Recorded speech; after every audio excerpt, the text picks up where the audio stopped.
Let's go live. Let's continue with our discussion. It's coming too late, but we must continue because there's no more time to waste. So, we are still on our children.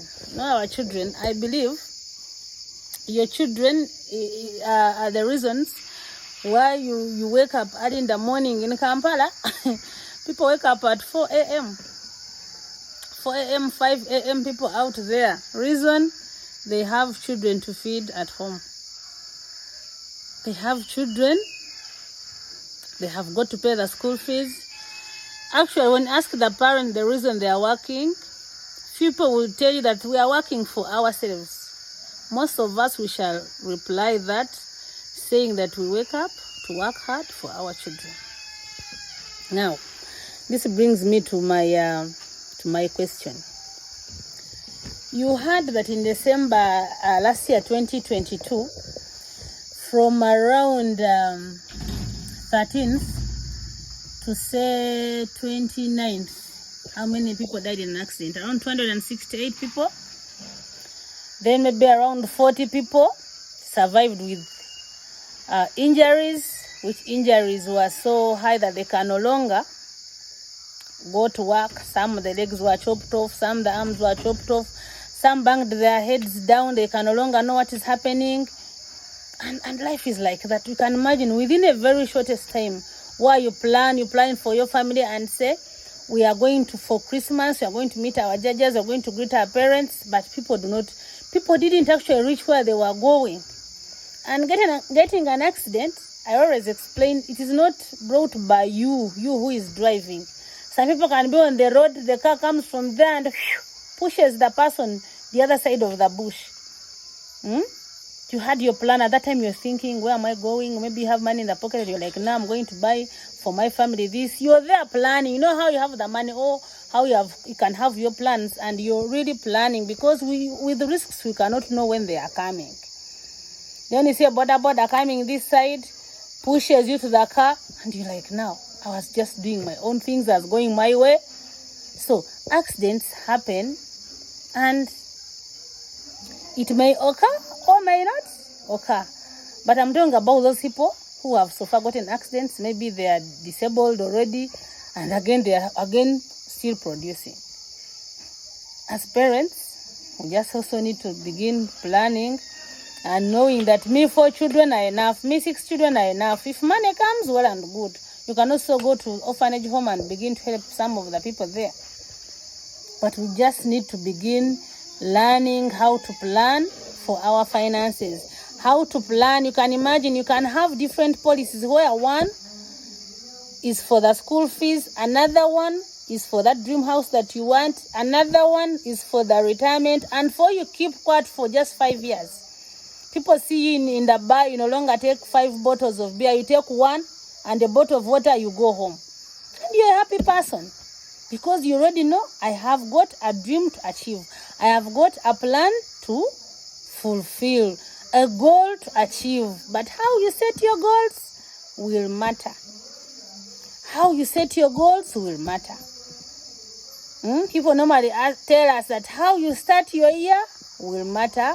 On how you are going will determine on how you're going to end your year. So, ladies and gentlemen, how have you started the year 2023? Which plans do you have? What resolutions do you have? Me, I have here my resolutions here in the book. My resolutions of what is going to happen this year. What am I thinking? Then from there, take my plans before the altar, pray for them, come back home, and I keep praying for them on every single day. Morning, evening, morning, evening, morning, evening. And sometimes wake up at night to just pray for them.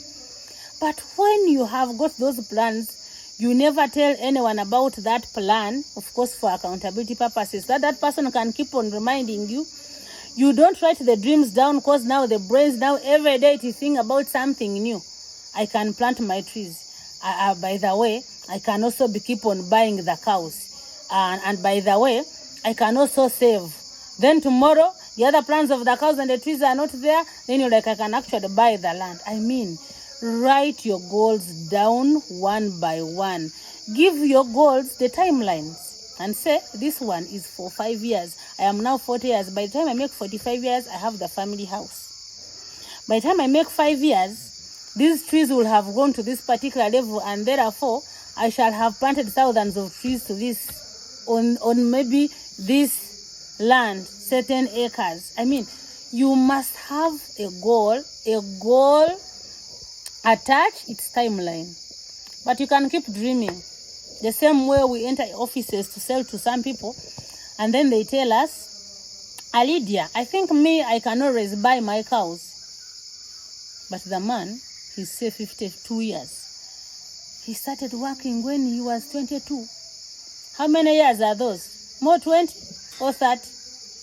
22, 32, 42, 52, 30 years. And then he's telling you, instead of putting my money in insurance, I can be buying cows. And sometimes I just want to ask, me being a Mchiga, where I come from, we are straightforward people. Like, we ask our questions very well, that some people may misinterpret our questions. But there, I ask those people that, sir or madam, you have worked for the last 30 years. How many cows do you have in your farm? Simple question. Somebody looks at you and says, but you see, before I was doing this, now. You meet such a person after 5 years, you still ask the question. Now maybe they are from 52 plus 5, 57 years. Sir, I can see you have 3 years to retire. How many cows have you bought in the last 5 years? And it frankly tells you, you know what, Lydia? I should have started that plan of assured deal. I should have started that plan of saving for my children, because a plan here, a savings plan, there must be something that is pushing you towards it. Every month it is reminding you. That is why saving freely does not work. You must be having that good financial discipline to keep on reminding yourself that, hey, I have to put money on the account. Next month I have to put money on the account. But whenever things are a bit bad, there is a friend of yours who's going to wedding that month, you may end up not saving. I have a bridal shower for my girlfriend who we started with, my dear. You will not save. You're moving, you still have the money on the account, you see the shoes, you stop a border person.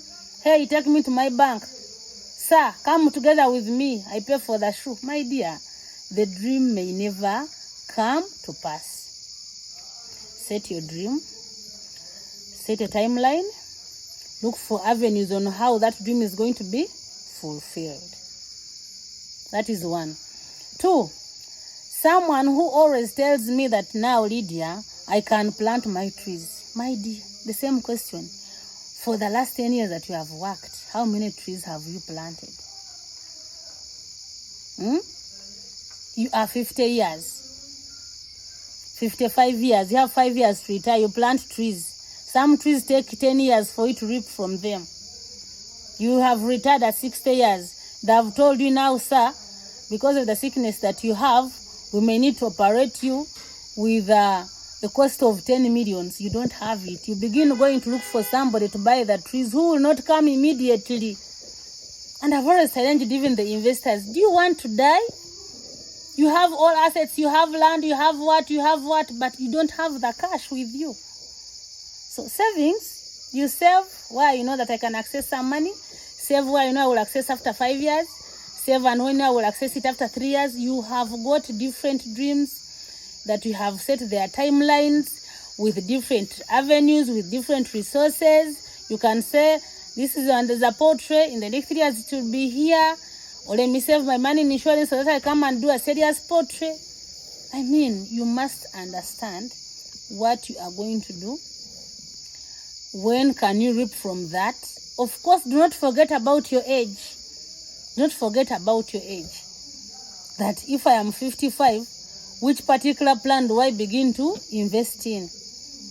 If I am 60 years, do I begin portrait now? Then as you're running after those chicken, you begin running after what you fall down. Can they operate you at 65 years and you survive? The nature of us human beings, there are even some ages where the insurance can no longer cover you in medical insurance because of your age. They even that stage when the insurance company cannot even give you any investment plan because of your age. If you're 70 years, forget it. If you're 70 years and you need medical insurance, forget it. What they're only telling you at that time,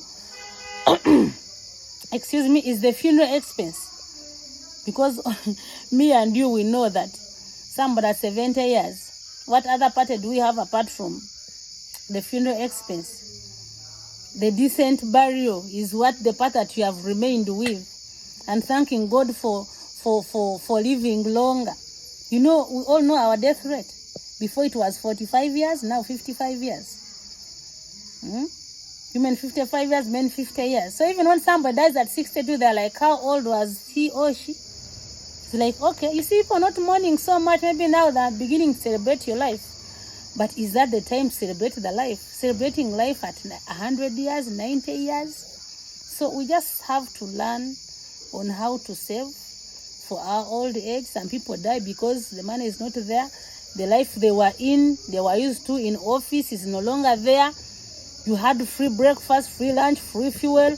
When they told you that now it's time to retire because you never planned, it's like they've called death for you. So ladies and gentlemen, let us plan. Let us begin planning. The youth who have just gotten jobs, begin planning. You can plan for your wedding. You can plan for the woman that you want to marry. You can plan for that man that you want to marry.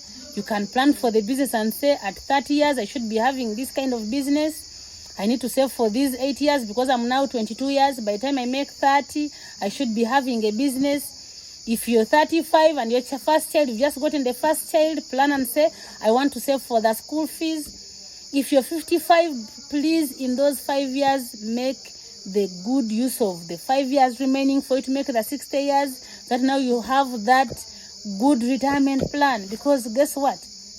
Research shows that when people retire at 60, most of them die at 63.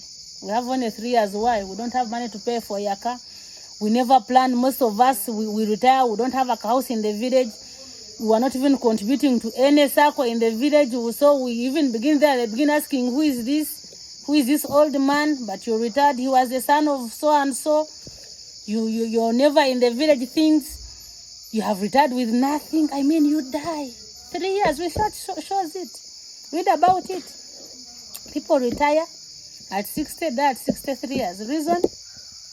Stress. Heart attacks. Things begin to come because the kind of life you were used to, you need to maintain it. The kind of life that you are used to when you're in that office, government office, free housing, free food, free school fees for your children. And now for you, just continue to get your money and eat it. No planning for that rainy day. No planning for when the government will chase you out of that house. I mean, it is just a lot that we need to discuss. But guess what? I'm here to advise you. The insurance expert is here to advise you. So don't get tired. Ask me all kinds of questions that you may have, and I will be answering one by one. Thank you, and thank you for listening.